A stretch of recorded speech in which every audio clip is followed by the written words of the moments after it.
finally got it. The thing you've been running towards for months, maybe even years. The diploma is in your hand. The keys to the new house feel cool against your palm. The email with the job offer is sitting in your inbox, glowing. There's that first rush, that wave of relief and victory that washes over you. You did it. You climbed the mountain.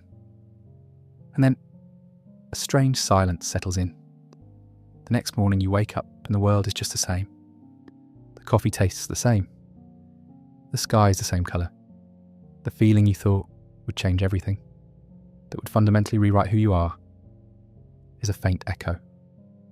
And a quiet, unsettling question begins to bubble up from a place deep inside.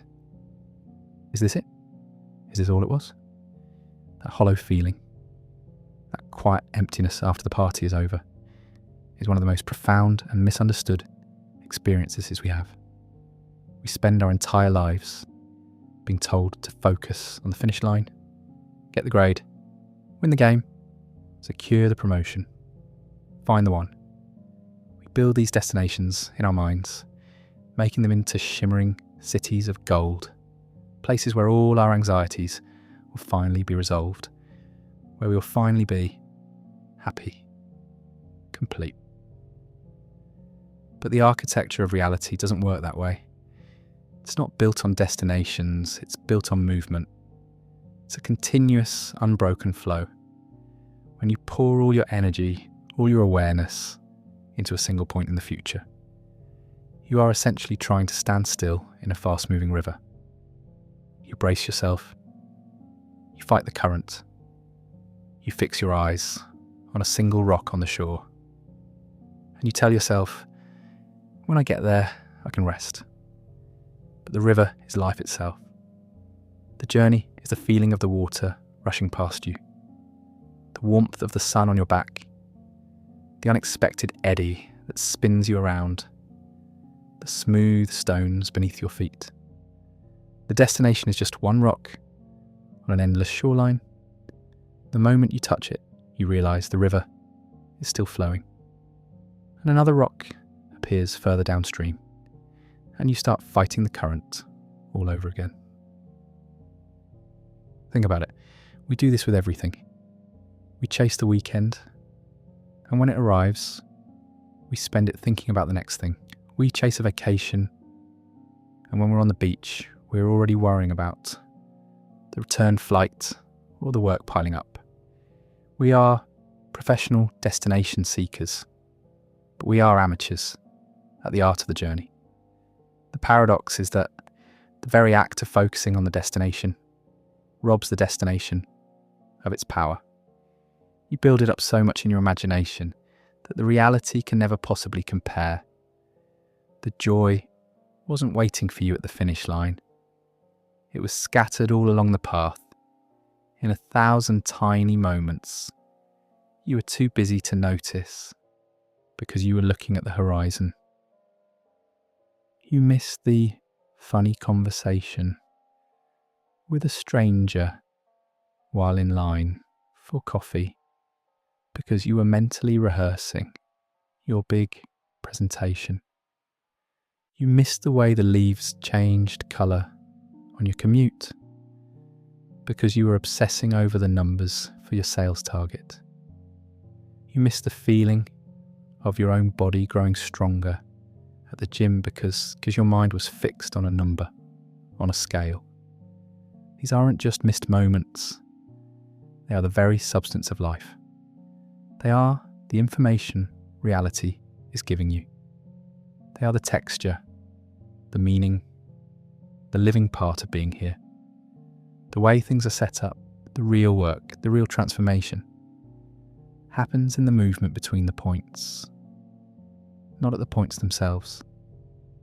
The old way of living, this point-to-point existence, is like reading a book by only reading the first word of each chapter. You might know the basic plot points, but you have completely missed the story, the characters, the emotions, the entire reason the book was written. This hollow feeling of arrival is not a sign that you failed or that you chose the wrong goal. It's a wake-up call. It's reality gently tapping you on the shoulder and whispering, "You're looking in the wrong place." The treasure was never in the chest. It was on the map, hidden in the challenges of the terrain you had to cross. The feeling of emptiness is a compass recalibrating. It's an invitation to shift your perception, to stop seeing your life as a series of goals to be conquered, and to start seeing it as a landscape to be experienced. This isn't about abandoning your ambitions or not having goals. Goals are wonderful. They give us direction. They pull us forward. But they are a compass, not a destination. They show us which way to walk. But the purpose is the walking itself. The purpose is in who you become with each step. It's the resilience you build when you stumble, the compassion you learn when you help someone else along the way, the creativity that sparks when you have to find a new path around an obstacle. That is the real prize. The person you have to become, to even get close to your goal, is infinitely more valuable than the goal itself. We are all relearning this together. We're moving away from an old rigid blueprint of success and into a more fluid, living understanding of our own existence. We're learning to value the process over the product, the journey over the inn. The emptiness you feel is the space opening up for this new understanding to take root. It's the silence after the old story has ended, just before the new one begins. It's not an ending, it's a clearing, a place to finally take a breath, look around, and begin to notice the river you're actually in. By the way, our shared space of light and awareness is on its way to 100,000 people. Thank you to everyone who subscribes and brings this moment closer. So how do you learn to swim in this river instead of fighting it? You start by changing your relationship with the shore. You start to see your goals not as solid land you have to reach, but as a direction of travel. Think of a captain navigating by a distant star. The goal isn't to fly up and grab the star. The star is a fixed point used to orient the ship on its long voyage across a vast changing ocean. The real experience is the voyage itself, the wind, the waves, the crew, the nights spent under an open sky. Your goal, your ambition, is your star. Let it guide you. Let it pull you forward. But don't mistake it for the journey. If your goal is to write a book, the destination isn't the finished manuscript on a shelf.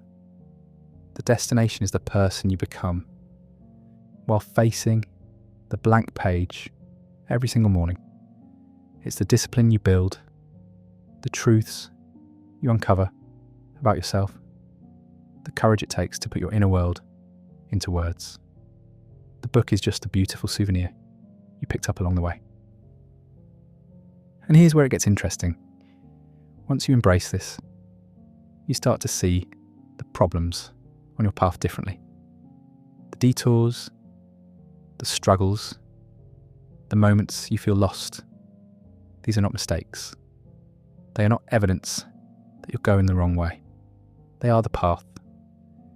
These are the moments where reality is actively communicating with you, giving you the exact experiences you need to become the person who is ready for what comes next. It's the most important information you will ever receive. Imagine you're learning a new language. You wouldn't say the mistakes you make while practicing are obstacles to fluency. They are the very process of learning. The struggle to find the right word, the awkward grammar, that is how the new language wires itself into your brain. Your life's journey works the exact same way. The business partnership that fell through taught you about trusting your intuition. The job you didn't get saved you from a toxic work environment you couldn't see from the outside. The painful breakup revealed your own patterns of dependency, giving you the chance to finally stand on your own 2 feet. We've been taught to label these moments as failures, but from the perspective of reality's architecture, they are course corrections. They are lessons. The journey isn't a straight line from A to B. It's a curriculum designed specifically for you. The struggles are the coursework. They are not punishing you. They are preparing you. And when you start to see it this way, everything changes. Frustration is replaced by curiosity. You stop asking, why is this happening to me? And you start asking, what is this trying to teach me? This leads to the deepest secret of all. You don't attract your destination. You don't hunt it down and capture it. You become a match for it.